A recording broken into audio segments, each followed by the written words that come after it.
I'm Max Taylor, I'm a senior analyst at Intelligence Fusion, and today I'm talking about Afghanistan and security issues in the country since the Taliban took over.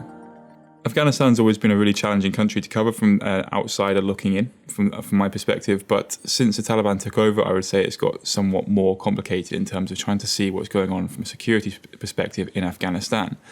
So there's two themes I think that we can identify that perhaps best sum up what we're seeing at the moment. And the first is ongoing fighting with the National Resistance Front, as they call themselves, otherwise known as anti-Taliban militia, which is very prevalent in central Afghanistan, as well as incidents caused by Islamic State Khorasan Province, or ISKP as often referred to, or sometimes even ISK as they're referred to. And this group's grown since the Taliban takeover, and it's started to carry out more and more attacks, not just in Kabul and the eastern provinces, where they've typically had their stronghold, I guess you could call it, but also in northern cities too. But I'll start by talking about the NRF, I think, because it just makes a bit more sense. So the NRF, National Resistance Front, is an umbrella term really for a collection of militias based on mostly ethnic lines, as well as tribal and other various personal connections to other commanders within the NRF. But the NRF is a broad group. It's very heavily centred around Panjshir province, which is where we've seen anti-Taliban resistance in the past. And during the reign of the Afghan government, before they fell to the Taliban, we did see that these provinces such as Panjshir and Baghlan, where the NRF is also popular, were much less insecure than elsewhere in the country, mostly because these areas were generally anti-Taliban and therefore often pro-government, and insecurity just wasn't as common, wasn't as prevalent in these districts. But since the Taliban took over, we've seen a complete turnaround. So we've seen areas where Taliban have had high levels of control, suddenly we're seeing much lower levels of insecurity as there's less fighting taking place. But areas such as Panjshir and Baghlan, which were traditionally pro-government or at least supported the government for their own personal reasons, we've now seen become very insecure as fighting takes place on a near daily basis between the NRF and the Taliban. And I mentioned Islamic State Khorasan Province, or ISKP, earlier as well. So Islamic State, or ISKP, they have typically always had a foothold in Afghanistan, and their presence has been most strongly felt in Kunar Province and Nangarhar Province in the east, close to the border with Pakistan. And generally we've seen them carrying out attacks with both the Afghan government back when they were around, as well as Afghan Taliban themselves. And these clashes have been small, often very poorly reported, and generally they go without too much long-term consequences. There's a lot of small territorial disputes as well as personal clashes between commanders affiliated with IS and the Taliban. More recently, towards the end of government control of Afghanistan, we did see Islamic State starting to become more and more dangerous, I would say, for the regular Afghans. And we saw attacks carried out by IS in Kabul. And these became increasingly frequent, right up to the final day of when the foreign forces pulled out of Kabul, with the attack close to the airport, with suicide bombing in a crowded area. And what this essentially highlighted was that ISKP doesn't in any way shy away from carrying out these major attacks against civilian targets in built-up population centres. Their attacks have been very common and very frequent since the Taliban took over. The reasoning for this is, I think, Islamic State wants to portray Afghanistan as an unstable country, and a country where foreign donors, foreign investors, foreign supporters of Taliban government may be reluctant to get involved simply because of the insecurity, and they may see it as just more of the same. And for Islamic State Khorasan Province, this loosely benefits them in that it prevents the Taliban from gaining the outside investment and outside support, which the Taliban would probably wield and try and use to crush whatever Islamic State Khorasan Province influencer is left in the country following the Taliban takeover. So these attacks we've seen now spread to cities such as Kunduz city in the north, as well as Mazar-e-Sharif. And this, again, shows quite a significant change in tact from Islamic State, who, as I said earlier, have always been very concentrated in the east of the country, and to some extent in the south, although it's very much waned here. It should be noted here that Islamic State did have some presence in the north at one point from a commander named Kari Hekmat, who was based in Jawzjan province. So worth noticing, IS have had influence in the north before, but that died out after a Taliban offensive a couple of years ago. So this resurgence of IS attacks in the north represents quite a worrying trend, in that it shows that once again Islamic State is starting to expand not just from the east, from these tribal areas, but also to the north, carrying out attacks in major cities, as well as assassinations against Taliban officials, civilian officials, and civilians themselves. And these attacks have generally followed sectarian lines that IS has always been known for, targeting religious sites of various minorities, as well as targeting security forces themselves. So Islamic State Khorasan Province is, generally speaking, despite its name Khorasan Province, referring to a series of countries, which, including Afghanistan and the surrounding area, ISKP has generally restricted its activity to within Afghanistan itself, traditionally. However, more recently, we've seen two incidents of note, for example, on the northern border of Afghanistan, where Islamic State has used rockets to target sites within both Uzbekistan and Tajikistan in two separate incidents. As well as we've seen incidents from ISKP in Pakistan as well, where a lot of their fighters are recruited from, and it's no secret that the border between Afghanistan and Pakistan, particularly in the east of the country, is very porous. So militants cross over this border almost at will, with very little interference. So this spread of Islamic State activity, especially since the Taliban took over Afghanistan, has really worried the regional neighbours of Afghanistan, particularly Central Asia. Central Asia is an interesting question, an interesting theme when it comes to Afghanistan, because Central Asian states such as Kazakhstan, Uzbekistan, Kyrgyzstan, Tajikistan, and Turkmenistan, they all have very large Muslim populations. However, they are all secular governments with very little religious freedom within their countries. So as a result, they're very paranoid, they're very worried about the rise of any Islamic group, let alone an Islamic extremist group such as Islamic State Khorasan Province. However, now we're seeing Islamic State actually using recruitment campaigns to specifically target Central Asian ethnic minorities and Central Asian nationals in general, to try and recruit them to carry out attacks both in Central Asia but also elsewhere in the world. And whilst IS does have some presence in Central Asia, it's fairly limited. And this is partly because of very tight controls on Islamic groups within the region as a whole, both extremist and moderate, just Islamic groups, but also because of Islamic State's strategy being more to focus on elsewhere in the world. But now we're seeing this rise in attempts to recruit Islamic State fighters from the Central Asia region, coinciding with rocket attacks targeting both Uzbekistan and Tajikistan. So the northern neighbours of Afghanistan are very concerned about this Islamic State presence, and not just the presence in Afghanistan, but the way that Islamic State are trying to use Afghanistan as, I guess you could call it, a springboard to carry out attacks, or at least extend this influence into other regions, particularly Central Asia. Elsewhere, the Iranian-Afghan relationship has always been really tricky to summarise, as it completely depends on which demographic within Iran or Afghanistan we're talking about. Certain aspects of Afghan society, for example, will be much closer with Iran than others, and vice versa.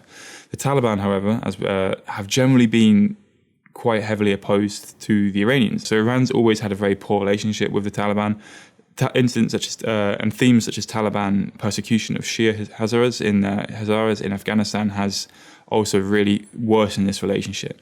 More recently, we've seen the issue of Afghan refugees fleeing into Iran being treated very poorly by Iranian border guards or by Iranian government officials in general, and this makes news in Afghanistan quite a lot. And this is also, and the Taliban, since they've taken over, have tried to take it upon themselves to stick up for Afghan refugees, albeit not so much in a sincere way. It does seem to be more in a political point scoring way. But this is worse than the relationship, which is already quite tense between the Taliban and the Iranians. But again, the Iranians were willing to support or at least tolerate the presence of the Taliban in Afghanistan, and in some cases even provide support, because it meant that was reducing the US ability to carry out operations in Afghanistan. So for the Iranians, the Taliban for the time being were seen as an enemy of, very much the saying of an enemy of my enemy is my friend. But now that the US have gone, that dynamic's gone. So now suddenly Iran finds itself not wanting confrontation with the Taliban. I don't think Iran would gain anything from that. But there have been several clashes along the border, for example, between Taliban militants and Iranian border guards. So this relationship is very tense. Neither side wants it to escalate, but local factions on the ground, such as individual commanders or even just a border guard detachment, can easily escalate the situation by just carrying out a completely random shootout, I guess, with Taliban border guards in a remote border area, and this can escalate, especially if there's casualties or civilian casualties. Both sides may want to de-escalate the conflict, but it can easily escalate out of their control. And last but not least, the Pakistan-Afghanistan and Pakistan-Taliban relationship again is very complicated. It's no secret that Pakistan has generally supported the Taliban throughout the last 20 years in their operations, and the level of support and the extent of the support has varied significantly. It's very difficult to sort of nail exactly what they've supported them with, because it completely depends on the question, on the group of on which faction of the Taliban in particular, and so on and so forth. But again, we've seen clashes between Taliban border guards and Pakistani border guards in areas such as Kandahar quite recently, as well as across pretty much every province with a border crossing. And these clashes generally start over quite small issues, and a lot of the time the clashes, it's not explained why they started in the first place. It's just said that they've taken place at this location. So again, these clashes have the have the potential to escalate out of control of local authorities, even out of control of the supreme authorities of the two sides, the Pakistani government and the Taliban. And again, this is a really high risk situation for both sides, because neither side wants a direct confrontation. It wouldn't benefit either side. However, the chances of a small border clash escalating are very high. So internally, it's going to be very tricky. So the skirmishes I was mentioning earlier between the NRF and the Taliban may escalate further. I think that could suck in more and more militia commanders who perhaps decide to join the NRF and expand the NRF influence. We could see fighting spreading across the country. At the moment, the Taliban they appear to have taken a military first stance towards the NRF, so I think the fighting there will carry on quite significantly. So we'll see insecurity from NRF activity certainly increase, if not at least stay the same as what we're seeing now. Regarding Islamic State, the Taliban have carried out a series of counter-insurgency operations, or counter-terrorism operations as they've referred to them as, across the country since they took over power. However, these are generally deemed to have been largely unsuccessful, despite quite a large number of IS militants being either killed or detained in these operations.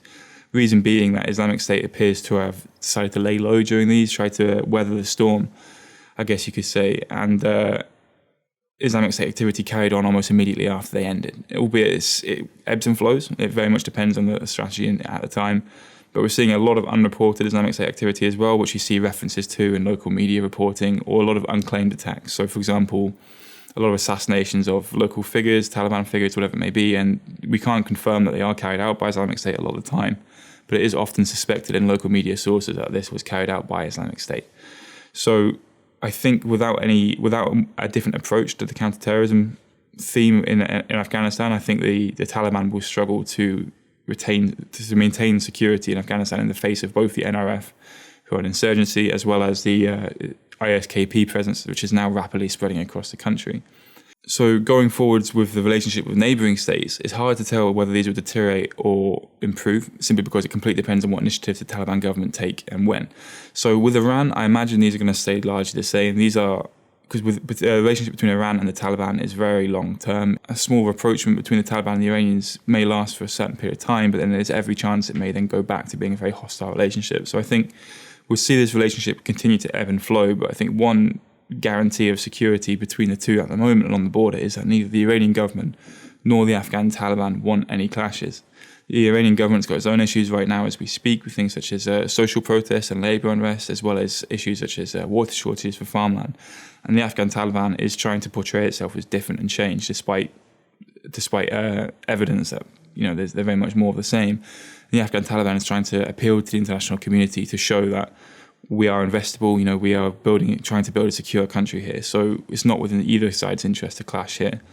With Central Asia, it's not so much the Taliban that present the threat to the Central Asian governments, although they are still very wary, particularly Tajikistan are very wary of the Taliban. It's more the threat of Islamic State Khorasan Province. So without any successful and effective counterterrorism operation against Islamic State, I think these Central Asian states will continue to be very, very, very concerned about their security along the border.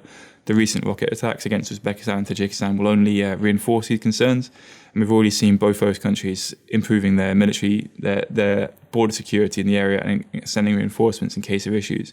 Both sides appear to be willing to at least cooperate with the Taliban, Uzbekistan much more than Tajikistan. Both sides, or at least tolerate their presence there. However, both sides, the rhetoric from both governments after the attacks was quite firm. It was quite, we are willing to protect ourselves if we need to, along those sort of lines. So again, it's a very tense border. However, I think with both sides not wanting clashes between each other for the same reason that that the Taliban don't want clashes with the Iranians, they don't want clashes with Central Asian neighbours either. So again, I think this border, whilst remaining hostile, I think any major escalation for the time being isn't likely, but the potential for an incident to seemingly out of nowhere, but the potential for one of these incidents to escalate, I think is still very much present. Thanks for watching this episode of The Insight. If you enjoyed our content, please subscribe to our YouTube channel.